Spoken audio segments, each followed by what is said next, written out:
Hey there, what you drinking?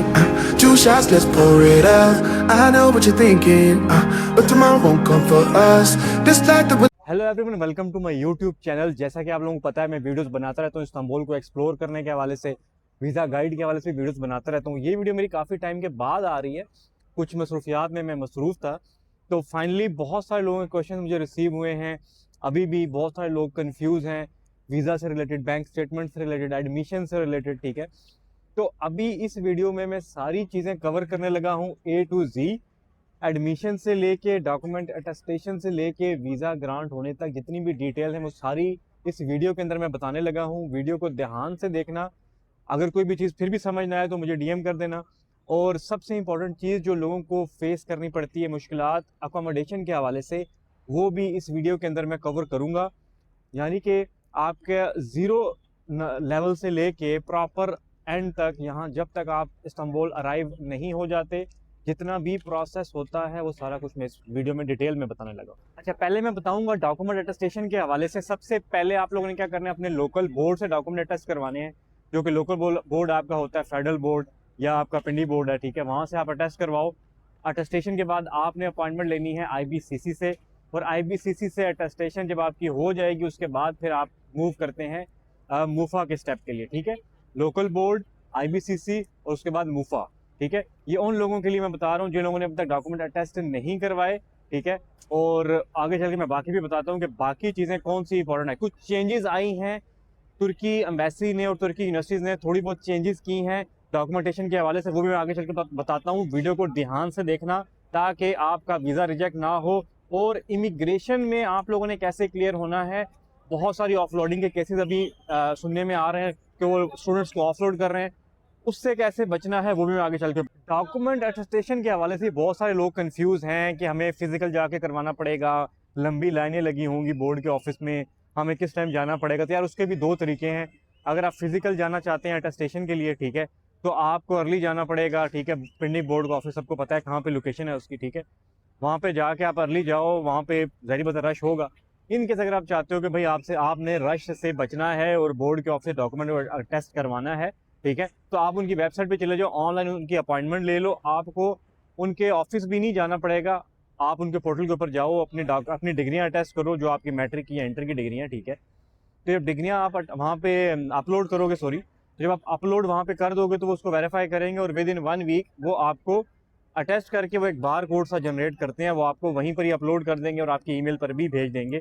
लेकिन उसकी faeces ज़्यादा है, वो एक डॉक्यूमेंट का तकरीबन 4000 या 5000 आपसे वो लेंगे। लेकिन आपको ये है कि कहीं जाना नहीं पड़ेगा, आराम से आपके ईमेल एड्रेस के ऊपर वेरीफाई करके वो एक डॉक्यूमेंट भेज देंगे विद क्यूआर कोड। वो वाला डॉक्यूमेंट फिर आपने सबमिट करवाना होगा आईबीसीसी की वेबसाइट के ऊपर, ताकि आईबीसीसी वाले आपको अपॉइंटमेंट दे सके। अब आईबीसीसी से आपकी डिग्रियां अटेस्ट हो जाएंगी, मैट्रिक की और इंटर की। ठीक है, उसके बाद आप अच्छा, अब होगा क्या। बहुत सारे लोग कंफ्यूज हैं कि भाई अच्छा, जब आईबीसीसी डिग्री हमारी अटेस्ट हो जाएगी, वो कोई अटेस्टेशन मोहर ऊपर लगाएंगे, स्टैंप लगाएंगे। एक बार कोड सा होता है, बार कोड का स्टिकर होता है, वो आपकी डिग्री की बैक साइड पे पेस्ट कर दिया जाता है। और वो इस चीज़ की आइडेंटिफिकेशन होती है कि आपकी डिग्री ऑनलाइन वेरीफाई है आईबीसीसी से। ठीक है, और खुद करें, कोशिश करें किसी डीलर के थ्रू, किसी और बंदे के थ्रू, थर्ड बंदे के थ्रू अपनी डिग्रियां टेस्ट ना करवाएं। बहुत सारे फेक स्टैंप्स भी लग रही हैं। ठीक है, होता फिर ये है कि जब इमिग्रेशन का स्टेज पहुंचता है या यूनिवर्सिटी तक डिग्रियां पहुंचती हैं, तो वो जब वेरीफाई करते हैं तो वो डिग्रियां वेरीफाई नहीं होती और आपका केस रिजेक्ट हो जाता है। ठीक है, तो कोशिश करें अपनी डिग्रियां खुद अटेस्ट करवाएं बोर्ड से, आईबीसीसी से। ठीक है, अच्छा, आईबीसीसी की स्टेज जब आप क्लियर कर लेते हैं तो फिर अपनी सारी डिग्रियां आप कंपाइल करते हैं। एजुकेशनल डॉक्यूमेंट्स की बात कर रहा हूँ, वो आप मूफा के ऑफिस जाते हैं। मूफा में आपको जो है अपॉइंटमेंट नहीं लेनी पड़ती। सुबह आप अर्ली मॉर्निंग आप जाते हैं, 7:30-8 बजे करीब भी जाएं तो आपकी डिग्रियां मोस्ट प्रोबेबली वो सेम डे के अंदर अटेस्ट करके आपको हैंड ओवर कर देते हैं। 12-1 बजे तक आपको डिग्रियां मिल भी जाती हैं अटेस्ट। मूफा की अटेस्टेशन के बाद आपने क्या करना है। अच्छा, मूफा से जब आपके सारे डॉक्यूमेंट अटेस्ट हो जाएंगे, आपके एजुकेशनल डॉक्यूमेंट, ठीक है, मोस्टली एजुकेशनल डॉक्यूमेंट ही रिक्वायर्ड होते हैं। और उसके अलावा जो डॉक्यूमेंट जितने भी रिक्वायर्ड होते हैं वैसे के लिए, एजुकेशन के लिए, आपकी यूनिवर्सिटी के लिए, ठीक है, वो डॉक्यूमेंट उनको मैं वो सारे मैं बताता हूँ आपको। ठीक है, आपके एजुकेशनल डॉक्यूमेंट, मैट्रिक, इंटर और बीएस, अगर आप एमएस के लिए अप्लाई कर रहे हैं, ठीक है, तो उसके अलावा आपको चाहिए होता है FRC, अगर आपको स्पॉन्सर कर रहे हैं आपके पेरेंट्स, और अगर आप खुद सेल्फ स्पॉन्सर हैं तब भी आपकी FRC साथ रिक्वायर्ड होती है। ये एम्बेसी की रिक्वायरमेंट है, उसके बगैर आपका वीज़ा ग्रांट नहीं होता। ये डॉक्यूमेंट बहुत ज़रूरी है, इसमें से कोई भी एक डॉक्यूमेंट आप अगर फॉर ग्रांट लेते हैं तो आपके वीज़े रिजेक्ट भी हो सकते हैं। अच्छा, सारे डॉक्यूमेंट जब आपके अटेस्ट हो जाएँ मूफा से, लोकल बोर्ड, IBCC, मूफा, उसके बाद आपने क्या करना है, यूनिवर्सिटीज़ को हंट करना है। कोशिश करो सस्ती यूनिवर्सिटीज़ को हंट करो, ताकि आपका ईज़िली वहाँ पे आप अपनी फ़ीस अफोर्डेबल आप वहाँ पे कर सको, आपको ज़्यादा कोई प्रॉब्लम ना हो, ठीक है। प्रॉपर यूनिवर्सिटी का सारा क्राइटेरिया देख के आपने अप्लाई करना है, कोई इतना मुश्किल प्रोसेस नहीं है। उनके वेबसाइट के ऊपर जाओ, वहाँ पे अपना पोर्टल बनाओ, अपना अकाउंट बनाओ, अकाउंट बनाने के बाद आपने डॉक्यूमेंट अटेस्ट करने, वहाँ पे अपलोड करने हैं, ठीक है, अटेस्टेड डॉक्यूमेंट अपलोड करने हैं। और अच्छा, वो कौन कौन से डॉक्यूमेंट अपलोड करें, जिसमें देखो बहुत सारे लोग कंफ्यूज हैं कि भाई आइल्स आपको चाहिए होता है तुर्की की यूनिवर्सिटीज़ के लिए। आइल्स आपका रिक्वायर्ड नहीं है, ठीक है। आपका जो इंग्लिश प्रोफिशिएंसी सर्टिफिकेट होता है, जो आपको कॉलेज से मिलता है या आपको यूनिवर्सिटी से मिलता है, वो आप वहाँ पे अपलोड कर सकते हैं, ठीक है। अपना पासपोर्ट आपने अपलोड करना है, अपनी अटेस्टेड डिग्रियाँ आपने अपलोड करनी है। 24 आवर के अंदर आपको आपका जो यूनिवर्सिटी का जो इनिशियल लेटर होता है वो आपको मिल जाता है, ठीक है, ऑफर लेटर जिसको बोलते हैं। और वो करने के बाद आपने क्या करना है, इनिशियल फ़ी पे करवानी है, ठीक है। $1000 ऑलमोस्ट फ़ीस बनती है वो, ठीक है। जब आप वो फ़ी पे कर देते हैं तो उसके बाद फिर यूनिवर्सिटी 24 आवर के अंदर आपको आपका जो एक्सेप्टेंस लेटर है वो आपको इशू कर देती है। जब आपको एक्सेप्टेंस लेटर आपको मिल जाए, उसके बाद आपने क्या करना है, आपने एनातोलिया ऑफिस में अपॉइंटमेंट लेनी है। पहले इस तरह प्रोसेस था कि आप वॉक इन जाते थे एनातोलिया ऑफिस, सुबह गए, आपने फाइल वहाँ पे जमा करवाई और उन्होंने आपसे फ़ीस ले लिया, आगे प्रोसीज करवाया। एनातोलिया ऑफिस वाले अब अपॉइंटमेंट के बगैर आपको डील नहीं करते हैं, तो कोशिश करें उनकी पहले ऑनलाइन अपॉइंटमेंट आप ले लो एनातोलिया ऑफिस की। जब आपको अपॉइंटमेंट मिल जाए तो फिर इस पूरे डॉक्यूमेंट आपने कंपाइल करने हैं, एनातोलिया ऑफिस जाना है। अब उसमें कौन कौन से डॉक्यूमेंट रिक्वायर्ड है एनातोलिया ऑफिस वालों के लिए, ठीक है। ध्यान से सुनना है, इसमें कोई भी एक डॉक्यूमेंट मिस होता है तो आपकी अपॉइंटमेंट मिस हो सकती है, दोबारा से आपको अपॉइंटमेंट लेनी पड़ेगी। आपके एजुकेशनल डॉक्यूमेंट सबसे पहले ज़रूरी हैं। आपके जो जितनी भी एजुकेशन आपकी है, सारे डॉक्यूमेंट अटेस्टेड आपके होने चाहिए। FRC आपके पास होनी चाहिए, पासपोर्ट होना चाहिए, वाइट बैकग्राउंड फ़ोटोज़ आपकी 3 होनी चाहिए, ठीक है। उसके अलावा आपकी FRC होनी चाहिए, ज़रूरी है। और उसके अलावा आपकी बैंक स्टेटमेंट हो जो कि 90 डेज़ की होनी चाहिए, ठीक है।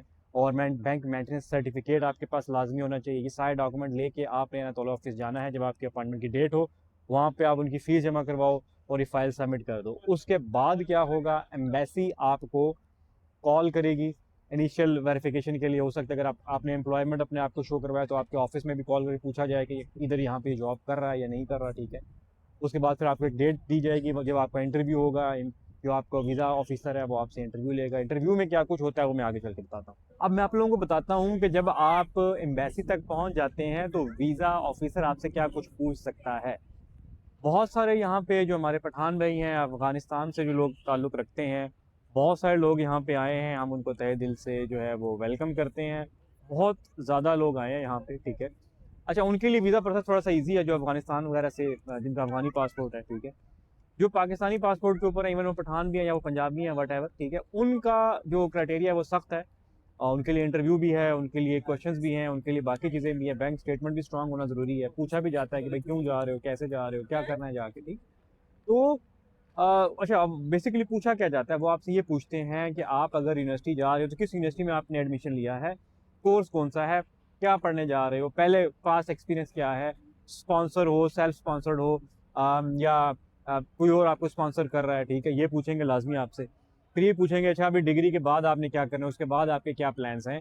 तो बेसिकली सारी चीज़ मैटर करती है आपका कॉन्फिडेंस। अगर कॉन्फिडेंस हो के आपने जवाब दिया तो आपका वीज़ा ग्रांट हो जाता है। अब कितने टाइम में होता है, मोस्टली 1 हफ्ते का टाइम होता है। आपने अगर मंडे को आपका इंटरव्यू हो गया तो मोस्ट प्रोबेबली आपका फ्राइडे तक आपका वीज़ा ग्रांट होके आपको कॉल आ जाती है एनातोलिया ऑफिस से कि आप जो आके अपना पासपोर्ट कलेक्ट कर लो। अच्छा, फ़ोन पे वो लोग नहीं बताते कि आपका वीज़ा ग्रांट हुआ है या रिफ्यूज़ हुआ है। तो बस आपको ये कहेंगे कि अपना पासपोर्ट आके आप कलेक्ट कर लो, तो विदिन 1 वीक आपका वीज़ा आराम से आ जाता है।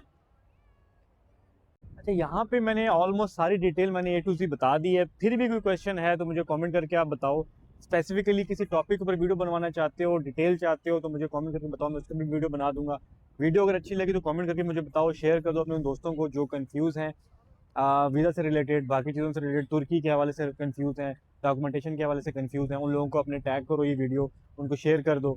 और मेरी कोशिश रहती है कि मेरे पास जितनी भी इन्फॉर्मेशन है तुर्की लाइफ़ के हवाले से, डॉक्यूमेंटेशन के हवाले से, तो वो आप लोगों के साथ मैं शेयर करूँ। कोशिश करो अपना प्रोसेस खुद करो ताकि किसी किस्म की कोई गलती की गुंजाइश ना रहे। इन केस देखो, अगर जब भी अपने मुल्क से आप ट्रैवल कर रहे हो तो किसी भी और कंट्री के अंदर, तो एक डॉक्यूमेंट की वजह से भी आपका वीज़ा रिजेक्ट हो सकता है, जिसकी वजह से रिजेक्शन के बाद आपके पैसे भी ज़ाया, आपका वक्त भी ज़ाया, और आप डिसहार्ड जो है वो अलग हो जाते हो। ठीक है, तो अगर वीडियो समझ आ गई, अच्छी लगी, चीज़ें इन्फॉर्मेटिव हैं, तो कमेंट करके मुझे बताओ, और फिर मिलेंगे किसी और जगह पे किसी और इन्फॉर्मेटिव वीडियो के साथ। तब तक के लिए अपना बहुत ख्याल रखना, दुआ में याद रखना। अल्लाह हाफ़िज़।